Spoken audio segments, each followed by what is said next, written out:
Merry, Merry Christmas to all of my wonderful friends.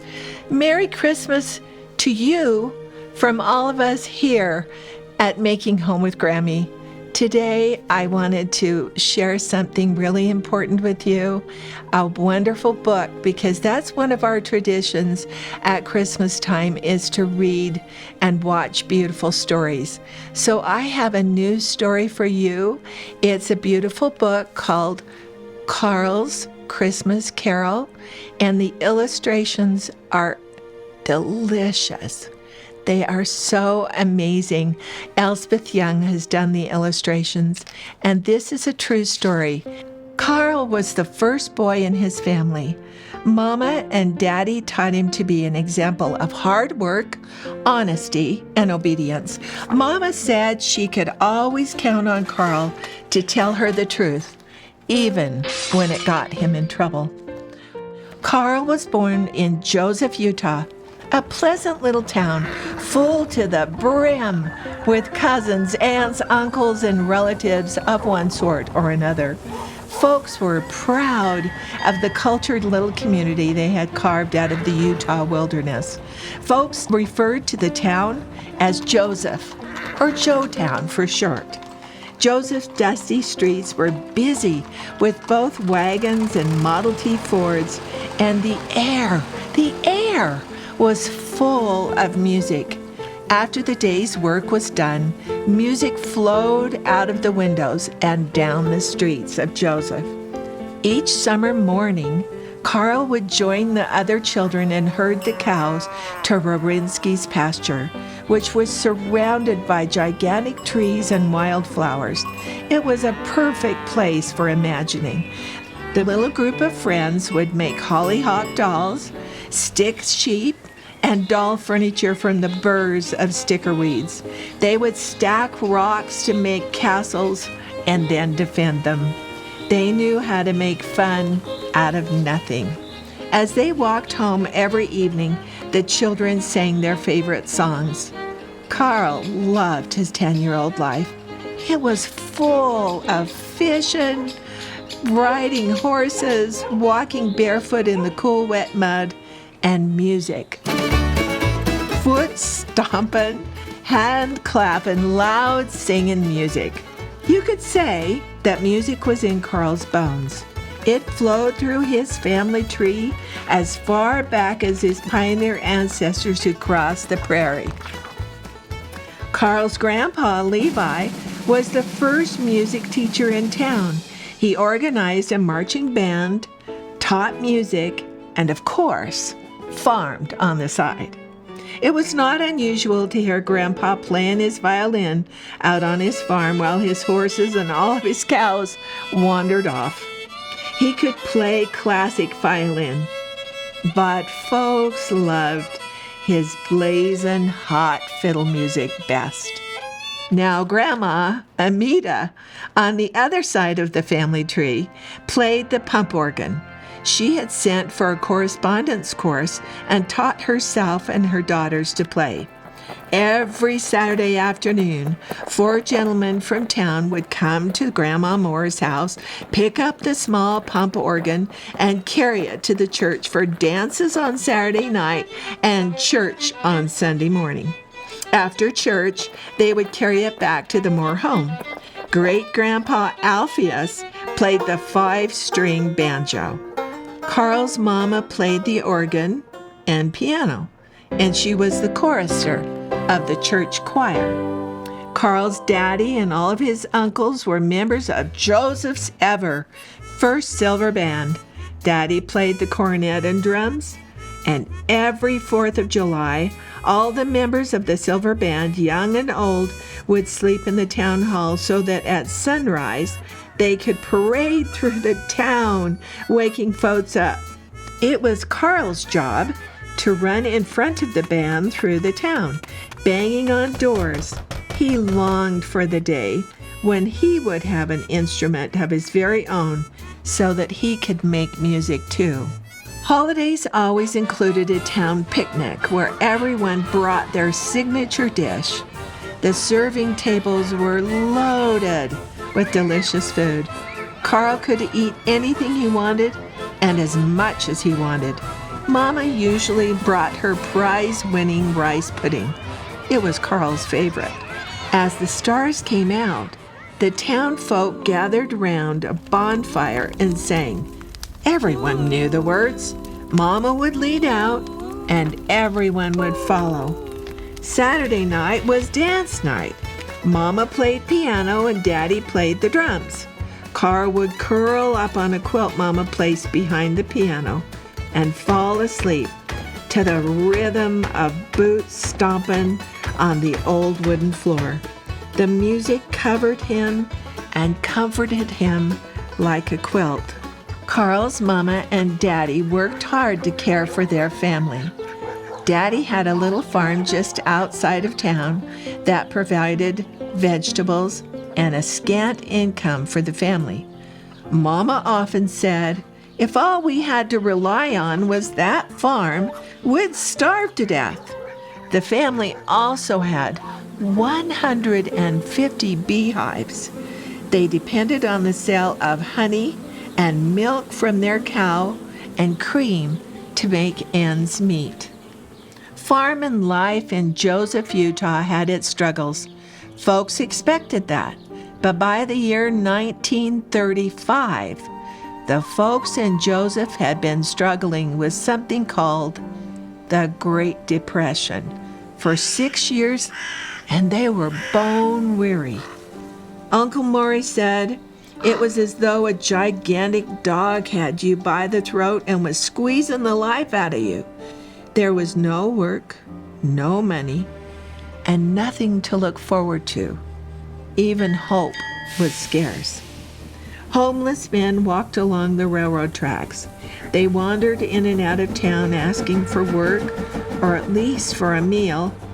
Cars rusted by the side of the road because no one could afford to fix them or to fill them with gas.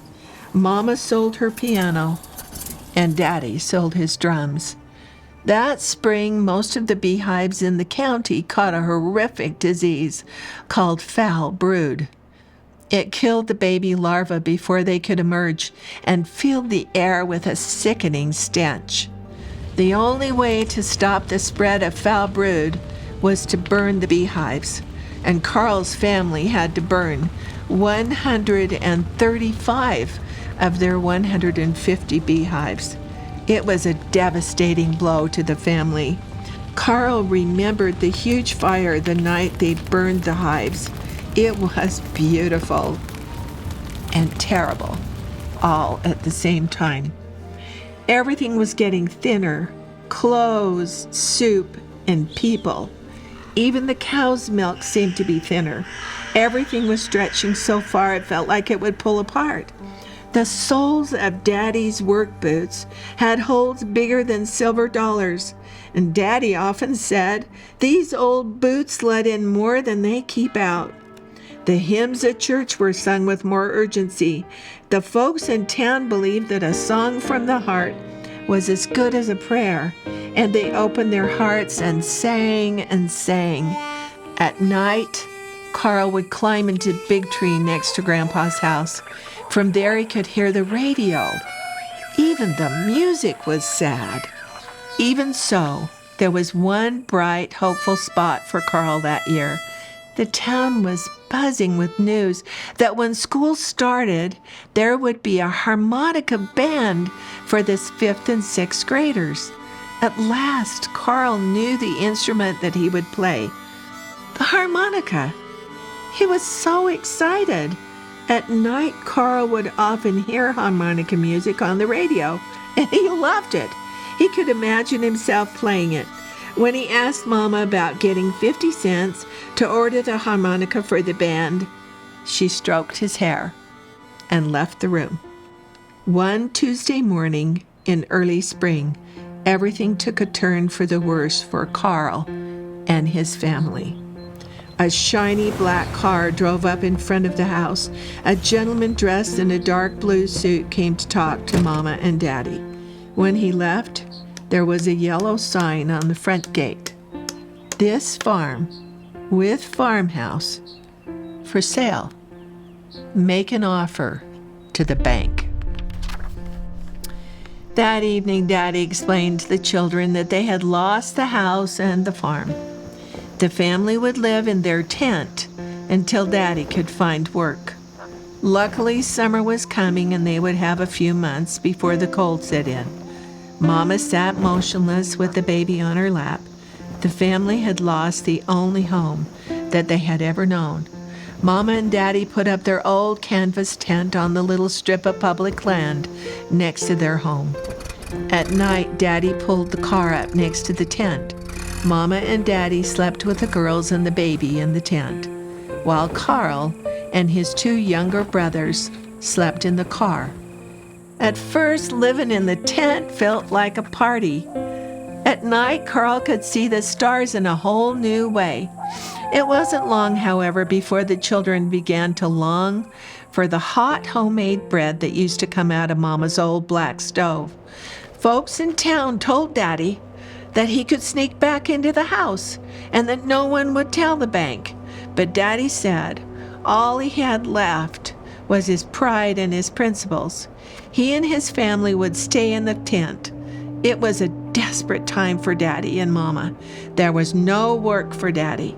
He would have taken any job, but there was none. At night, the children could hear Mama and Daddy whispering in the tent. They could hear the worry in their voices. Somehow, Mama made dinner every night out of nothing. Mama didn't smile or sing like she used to. Finally, in the late summer, good news arrived. Daddy got a job digging a canal in nearby Monroe. President Roosevelt had started a new government program to help struggling families find work called the Works Progress Administration, also known as the WPA. Daddy and Mama hoped the money would keep the family together and maybe even make it possible for them to move out of their tent. The day Daddy found work, the children could hear Mama singing, "Happy days are here again," as she scrubbed on her old washboard. When Daddy returned from his first day of work, Mama presented him with a brand new pair of boots. He fussed about what it must have cost, but Mama insisted that he could not work in his old boots. She had purchased the boots on credit. As summer days faded into fall, so did the hope. Carl and his family were still living in the tent. When he came home to the tent after the first day of school, he said, "Mama, Mr. Anderson is starting the harmonica band. A harmonica costs 50 cents, Mama."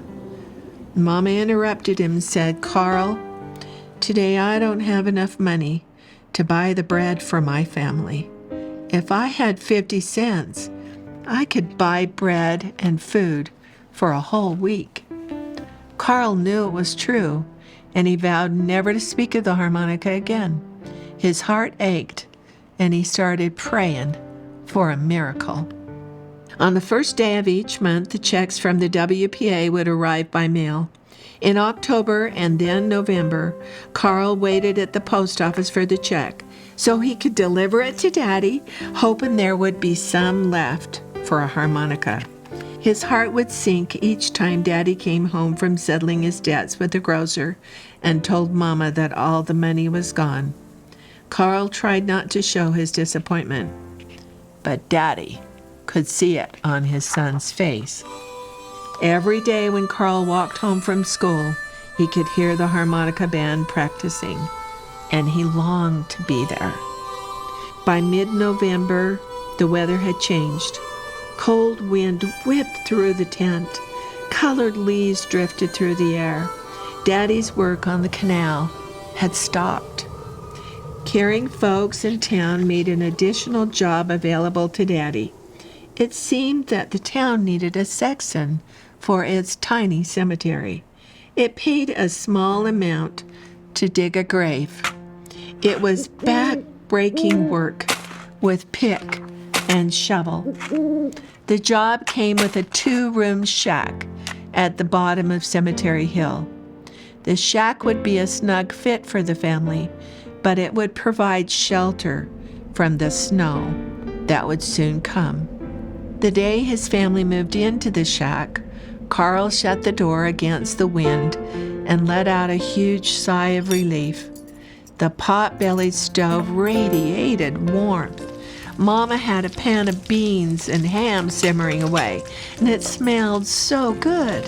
Somehow Carl had been holding his breath against winds he couldn't even name. He'd been pushing against disappointment and discouragement, but finally, his home had walls and a roof again. By the end of November, signs of Christmas began to appear in the town. There were wreaths of evergreen boughs with red holly berries on every door, and green and red paper chains draped across the windows. On Sunday, there was the magical moment that Carl loved best of all. It was the moment when the hymns turned into Christmas carols. Every day after school, Carl would hear the harmonica band practicing his favorite Christmas carols. Through falling snow, Carl ran home to the shack at the bottom of Cemetery Hill, so nobody could see his disappointment. On the first day of December, the last of the WPA checks arrived. Carl didn't even bother to go to the post office this time. When Daddy arrived home, the story was the same. All the money was gone. But Mama had decorated the inside of their little shack. And best of all, Mama was singing again. She filled their little home with the carols of Christmas. One evening, not long before Christmas, Daddy came home very late. The children were all fast asleep, snuggled under their quilts. Mama met him at the door. To her horror, his boots were gone. He had walked home in his old, thick woolen stockings. Mama whispered, "Where are your boots?" She paused and then added, "You sold them, didn't you?" He drew her close and kissed her on the forehead. "Don't worry," he said. "I can still wear my old ones." The next morning, the clouds lifted, revealing a sparkling new blanket of snow. Daddy took Carl aside. He reached into his pocket and drew out a shiny, new marine band harmonica. Carl couldn't speak. He took the harmonica in his hands and turned it over and over. A huge smile crept over his face. "It's a miracle," he whispered. Carl dropped to the floor, crossed his legs, and began to play. Daddy smiled. He was happy to be part of Carl's miracle. Daddy sat down and pulled on his old, worn-out work boots. He kissed Mama and went outside to get a load of firewood. On Christmas Eve, townsfolk selected the biggest tree they could find on West Mountain. They set it up in the town hall and draped it with homemade ornaments and popcorn chains. The children presented a nativity pageant, and the Joseph School Harmonica Band, including Carl, played Christmas carols while everyone sang.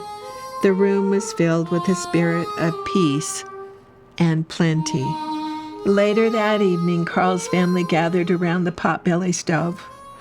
Carl played his harmonica, and everyone sang his favorite Christmas carol, "Silent Night, Holy Night," as snow fell gently on their home. I want you to know that Carl was my father, and that my grandfather was the one who sewed his boots so that my father could get his harmonica. And my dad played a harmonica all the rest of his life, and he would come into my room at night after I had had a nightmare and play softly and sweetly his harmonica. He played it for soldiers during World War II in the Pacific. They would call out at night songs that they wanted to hear, and he played all of those songs. He was an amazing harmonica player. And all of that started for him and for me from a miracle of love at Christmas time. Merry Christmas, everybody. May you have the best Christmas ever.